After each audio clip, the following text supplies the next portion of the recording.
Good morning and welcome sa atin pong Bread Talk kung saan atin pong pinag-aaralan ang salita po ng Diyos maging ang buhay ng atin pong Panginoong Jesus. Well, para po sa mensahe na pinagkalob sa atin ng Panginoon ngayong pong umaga, ito po ay nasa Jeremiah chapter 22 verses 18 to 19. Ito po ang sabi ng mga talata. Therefore thus saith the Lord concerning Jehoiakim the son of Josiah, king of Judah, they shall not lament for him, saying, my brother, or sister, they shall not lament for him, saying, Lord, or his glory. He shall be buried with the burial of an ass, drawn and cast forth beyond the gates of Jerusalem. Well, the title of our topic for this morning is, Your End Matters by Your Living. Mahalaga po kasi mga kapatid na aware tayo sa kung ano po ang ating kalagayan sa ngayon sapagkat yan po ay magdedetermina ng atin pong magiging kawakasan. Gaya nga sabi ng Bible, hindi ho natin alam kung kailan po tayo kukunin ng Panginoon. Hindi ho natin alam kung hanggang kailan tayo pwedeng manatili dito po sa mundong ito. So sa madalit salita, kung ano tayo ngayon, yun po ang ating magiging kahihinatnan. Kaya nga kung titignan po ninyo, dito po sa mga talatang ito, actually in the whole chapter, ng chapter 22, sabi ho ng Bible, they shall not lament for him. So we're referring to King Jehoiakim. Mga kapatid, sabi kasi ng Bible, Jehoiakim was a cruel and greedy ruler over Judah. When his 11-year reign ended, no one was sorry. So parang walang nanghinayang, walang nalungkot, walang umiyak. Yan ho ang sabi ng Bible. At yun ang malungkot mga kapatid na alam naman natin na lahat po tayo meron pong nakatakdang kawakasan. No, lahat po tayo merong ending sa atin pong buhay dito po sa mundong ito. Pero ang malungkot nito, hindi ho yung katapusan Ang malungkot po nito, yung natapos tayo na parang hindi ho tayo napasalamatan, na-appreciate o naging mahalaga sa iba. Kasi yan ho ang sabi ng Bible. Kung titignan po ninyo at aaralin natin ang buhay talaga ni King Jehoiakim, sabi ho ng Bible, he is a godless ruler. So, parang iniisip ko kanina, nung pinag-aaralan ko po, paano nangyari na ito pong haring ito naghari sa bayan ng Panginoon at naging ganito siya sa kanya pong pamamalakad at sa kanya pong buhay. Samantala, kung tutuusin, meron naman siyang opportunity. Although he had the opportunity to follow his father's Josiah's example or righteous example. So, sinabi rin ho yan ng chapter. Tignan po ninyo. From verses 15 to 16. Ito ho yung kanyang tatay. Pakinggan natin. Verse number 15. Shalt thou reign, because thou closest thyself in cedar? Did not thy father eat and drink, and do judgment and justice? And then it was well with him. He judged the cause of the poor and needy, then it was well with him. Was not this to know me, saith the Lord? So, ibig sabihin, kung titignan niya, pwede niyang gayahin, ulitin, o kaya maging guide yung tatay niya kung paano naging hari noong mga unang panahon. So, sa madalit salita, parang tayo rin po. Kung ano tayo ngayon at kung nasaan tayo ngayon, wala tayong pwedeng ibang sisihin o kaya tukuyin, kumbaga, tayo po yan Pinili natin yan, ginusto natin yan, kaya nandito tayo ngayon. Kung tayo po lumalakad ng tama, kung tayo po ay nasa kalooban ng Diyos, tingin ko po, as a whole, in general, yung kalooban ng Diyos, kumbaga nakalaan yan para sa ating lahat. Pero hindi ho lahat lumalakad sa kalooban ng Diyos. Ang Biblia para po sa lahat, pero hindi ho lahat nagbabasa ng Biblia. So anong ibig ko pong sabihin mga kapatid? Ganito ang nangyari kay Jehoiakim. Sabi ng Bible, yung tatay niya matuwid, sa po ay naging hari na sumunod sa kanyang tatay, pero ang malungkot, hindi ho siya nabuhay na kagaya ng kanyang tatay. Wag na sanang higitan niya yung tatay niya. Sana man lang maging kagaya na lang siya o kaya kahit papaano, ma-identify siya na parang kagaya ng tatay niya. But ang sabi ng Bible, hindi ho nagkaganon Naging taliwas. Kung ang tatay niya nasa kanan, si Jehoiakim nasa kaliwa. Kung si Josiah matuwid, si Jehoiakim naging evil. So yun ho yung nangyari. Kaya nga, Jehoiakim turned to evil. Jeremiah described him as a presumptuous ruler who abused his own people and persecuted and murdered God's servant. Ganyang kasama itong si Jehoiakim. Hindi lang siya naging makasarili, hindi lang siya lumakad ng taliwas sa kalooban ng Panginoon. Ang sabi nga ho ng Bible, pumapatay pa Gumagawa pa ng mga bagay na talagang alam nyo ho, ikagagalit talaga ng Diyos. Tignan nyo ho, sabi ho ng 13 to 14. Diyan po sa Jeremiah chapter 22. Woe unto him that buildeth his house by unrighteousness, and his chambers by wrong, that useth his neighbor's service without wages, and giveth him not for his work. And that saith, I will build me a wide house and large chambers, and cutteth him out windows, and it sealed with cedar and painted with vermilion. So ang sabi ho ng Bible, ito ho yung kanyang naging, kumbaga, pamumuhay. Ito yung kanyang naging lifestyle. Ito yung kanyang ginagawa sa kanya pong pagiging hari. Mga kapatid, naniniwala po ako na ang Diyos ay hindi po pwedeng babaliwalain yung atin pong nagiging kalagayan sa atin pong mga buhay. Napakahalaga po kung paano tayo lumalakad, kung paano tayo naglilingkod, kung paano tayo sumusunod sa kalooban po ng Panginoon. Kaya nga tandaan po natin, kung ano tayo ngayon, yan ang atin pong magiging ending. Kung ano yung kinabubuhay natin ngayon, kung ano yung pinagkakaabalahan natin ngayon, wag na ho tayo magtaka na isang araw na kapag tayo po kinuha ng Panginoon, yun ho yung ating magiging kawakasan. Kaya nga ito ho yung mga bagay na magandang pag-aralan natin. Number 1, our deeds. Kamusta po yung ating mga ginagawa? Kamusta po yung ating nagiging hakbang at lakad sa ating pong mga buhay? Yan ba ay tama at kalooban ng Diyos? Yan po ba talagang makikita natin na pagsunod yan sa kagustuhan ng Panginoon? Kasi mga kapatid, hindi ho porket tama sa paningin natin, tama ho yan sa harapan ng Diyos. Hindi ho porket tayo po ay kumbaga umaangat at umaasenso, tama na ho tayo sa harapan ng Panginoon. Para maintindihan ho natin na tayo po ay lumalakad ng tama, matiyak ho natin na yan ba talagang merong gabay ng salita ng Diyos? Yan ba talagang ayon sa kalooban po ng Panginoon?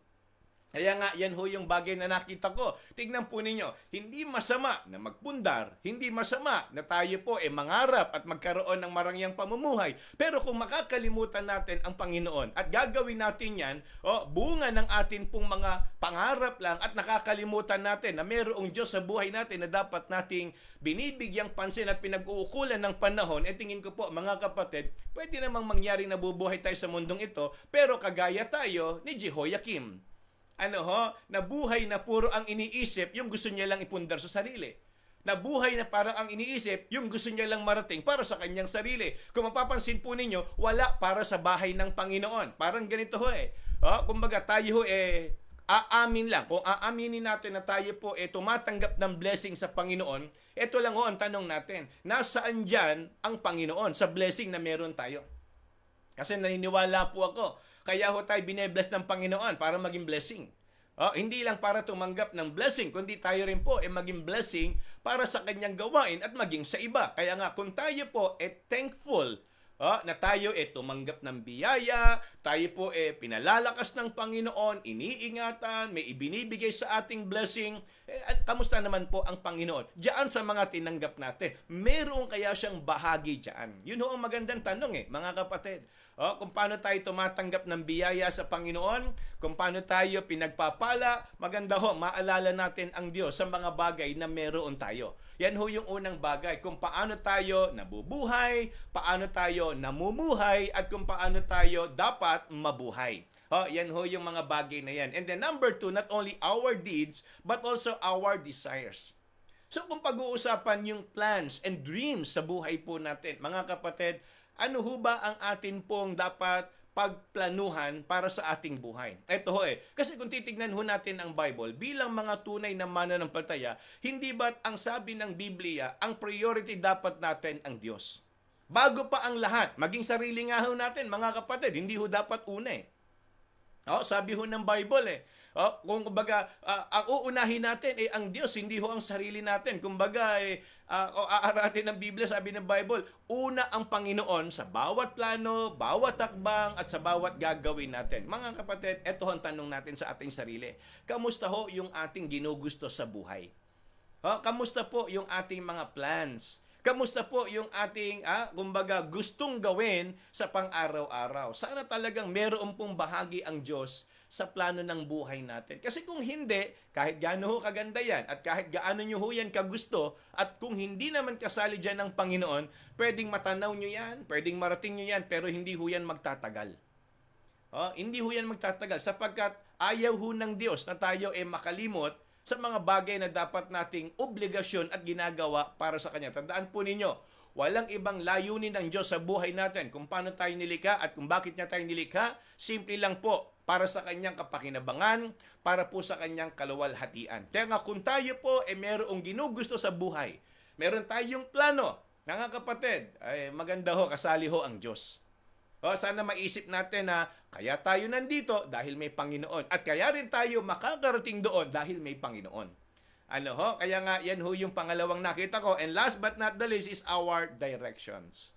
So mga kapatid, si Jehoiakim, sad to say, sabi ng Bible, mas pinili niya ang maging masama kaysa maging matuwid. Mas pinili niya na lumakad siya sa sarili niyang gusto kaysa gayahin niya yung kanyang tatay o yung sinasabi po ng Biblia. At ang malungkot ito mga kapatid, pati ang bayan ng Diyos nadamay.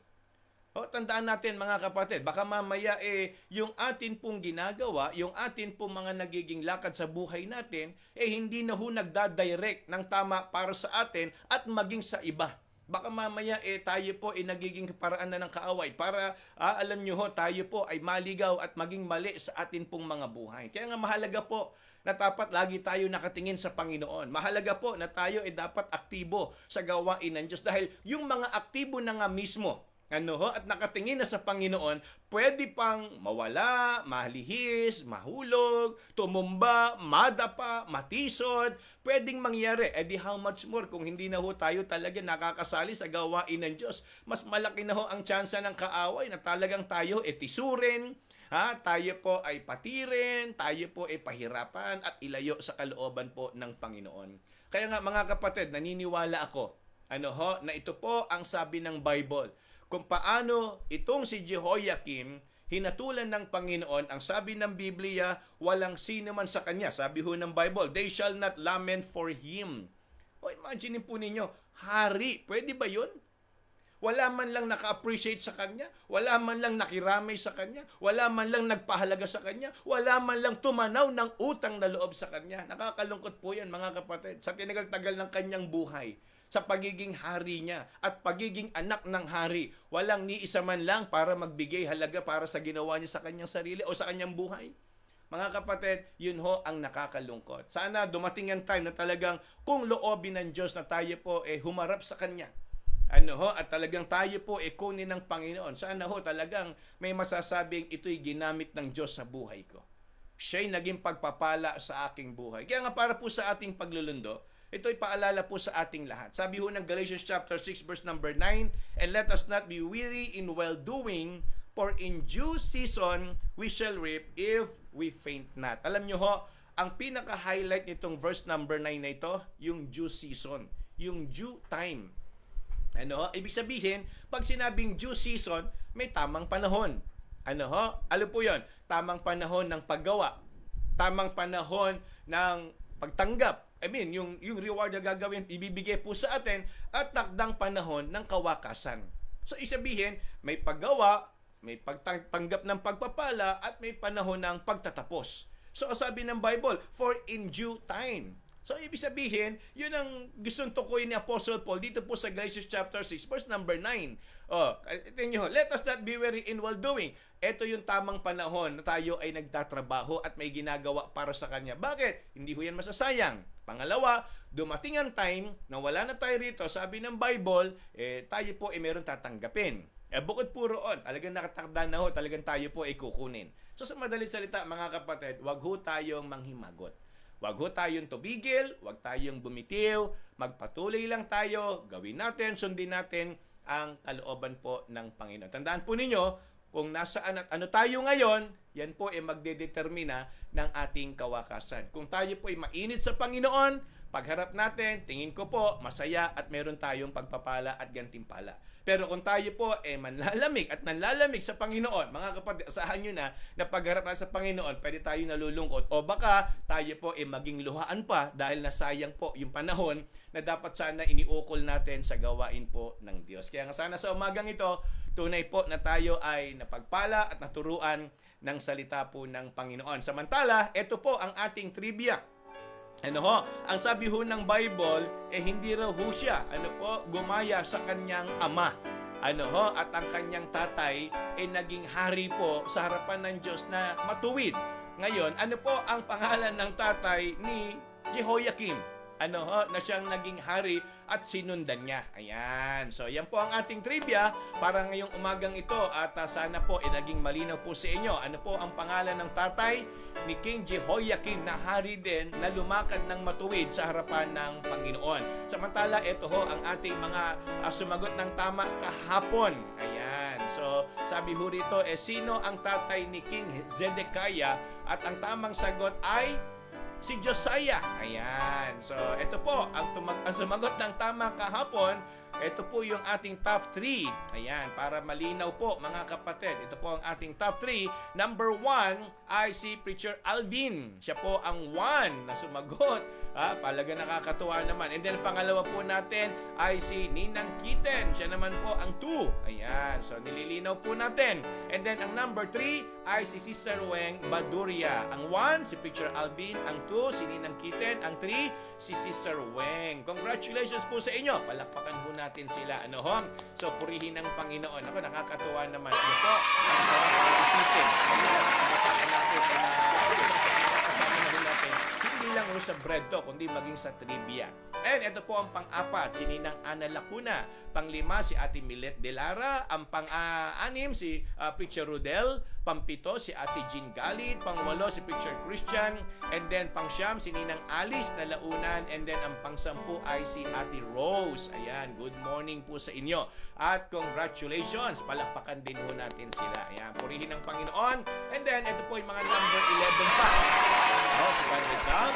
Number 12, si Ate Sarah Abad. And then number 13, si Mami. At number 14, si Ate Nelly. At number 15, si Ate Mati. And number 16 ay si Kuya Joe Trinidad. Ayan. Ako, good morning po sa inyo. And maraming salamat. At gusto lang po nating batiin. Kasama ho natin si Ate Milet ngayong umaga. Mula po yan sa East Bagong Barrio. Good morning, Ate Milet. And maging kay Sister Joy Pereira from Oman. Ayan. Good morning din, Sister Joy. God bless sa inyo dyan, ha? Maraming salamat sa inyo sa patuloy niyong pagsuporta sa gawain ng Panginoon. Pagpalain ng buong Pereira family. And maging kay Sister Kelly Ochoa, mula po sa Bacoor, Cavite. Ayan. Good morning din sa mga kapatid natin dyan sa Bacoor. At kasama natin si Brother Ryan Elman. Ako, Brad, nakaka-proud ka naman. Very good ka nung Sunday. Parang walang kakaba-kaba. Yung boses mo parang talagang professional na. God bless sa iyo. Patuloy mo lang ipagamit sa Panginoon ang iyong buhay. And maging kasi si Rica Renalan, mula naman po dyan sa lugar ng Calbayog, Samar. Good morning sa mga kapatid natin, sa mga kabugtuan natin dito sa Samar. Maupay nga aga sa inyong antanan. Maupay nga aga sa inyong antanan dyan sa Samar. And kasama rin natin si Sir Jovelyn Habaan from Samar pa rin. Ayan, good morning din sa inyo. At gusto lang po nating batiin ng happy birthday. Ngayon mismo, birthday. Nag-practice pa to kagabi. Nasa church pa to, hindi natin naramdaman. Happy birthday, Ate Judy. Dyan po yan sa may Bagong Barrio, sa East Bagong Barrio. Kagabi, nasa church po siya. Nag-practice yung mga adult natin. Magandang gabi po. Magandang umaga sa iyo, Ate Judy. And happy birthday. Ayan, ako. And maging si Preacher Ray, birthday din ngayon. Tama ba ko? Ngayon din ang birthday ni Preacher Ray. Abay, Preacher Ray, baka naman umabot pa rito yung handa mo, ha? Pwede namang kami na lang umorder at pwedeng i-Gcash na lang yung pambili. No? Pwede naman yatang ganun. Pero biro lang, biro lang mga kapatid. Baka ako mapagkamalian ng mga iba po. So, ako po nagbibiro lang kay Preacher Ray. Happy birthday, Preacher Ray. And Ate Judy, happy birthday din. God bless po sa inyong dalawa. Ayan. So, gusto ko lang pong iparting sa bawat isa na malungkot na balita. Si Kapleo Kagawan, pumanaw na po. Kinuha na ho siya ng Panginoon. Kung ako nagkakamali kahapon, At sana ipag-pray ho natin yung comfort sa pamilya Kagawan. Ano ho, pag-pray natin, talagang alam niyo ho, gustuhin man natin, Panginoon po talaga ang magdidikta. Panginoon po talaga ang magpapasya. Ano po? Kaya araw-araw tayo magpasalamat sa Panginoon sapagkat tayo po ay binibigyan pa ng tsansang mabuhay at lagi tayong ginagabayan sa atin pong mga ginagawa. Ano po? Sama natin sa prayer palagi.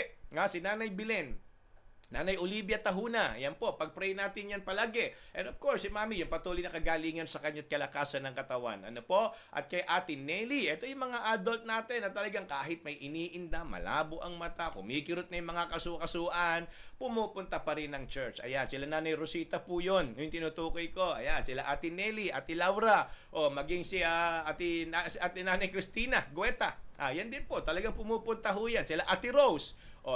Alam niyo naman, sila Nanay Denden. May mga iniinda ho sa katawan yan. Pero ang nakakatuwa sa kanila, kahit dahan-dahan pumupunta yun ng church at lalakad na mabagal at hirap umakyat sa hagdan ng church, tuloy pa rin sa kanilang ginagawa sa Panginoon. Pagpalain kayo ng Diyos at patuloy kayong palakasin. Ano po? At syempre, si Tatay Tomas Beltran and Nanay Sinaida Beltran, pag-pray din ho natin sila. Wag ho nating makalimutang include sa prayer maging si Nanay Adoracion Leona at maging si Tatay Jose Gonzales. Pag-pray ho natin na sana'y talagang pagalingin sila ng Panginoon. And also Pastor Jun Bertos.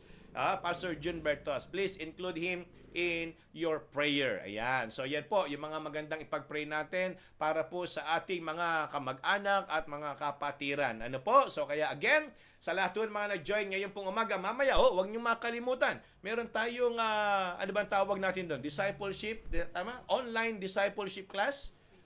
With Preacher Ray. Naku, natutuwa po ako, Talagang itong si Preacher Ray, masipag magturo. Nasa Sunday School pa po yan doon sa church sa Calbayog at dito po, nagtuturo din sa atin via online. Ayan. Ako, supportahan ho natin Every Tuesday yan, 7 p.m. Tama ba ako? 7 p.m. ang simula ng ating discipleship class online. Ayan. So, ayan. Meron bang Yes, security of the believers. Ayan. Thank you, Preacher Ray, Sana talagang patuloy kang magpagamit sa Panginoon at patuloy kang bigyan ng Diyos ng karunungan. Sa mga nanonood at mga nagjo-join, mga kapatid, malaking pakinabang po ito. Alam niyo kung bakit? Kasi lalo ho nating naiintindihan yung ating kaligtasan.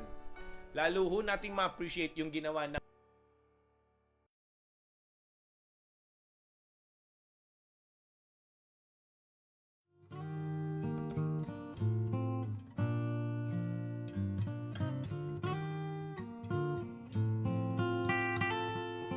Father of lights, giver of gifts, there is no shadow in you. Author of life, fountain of grace, each morning your mercies are new. And you never change, and you never lie. Age to age you are the same. I will trust in you, all your faithfulness, for I know you never change. Father of love, source of all good, tower of strength and my shield.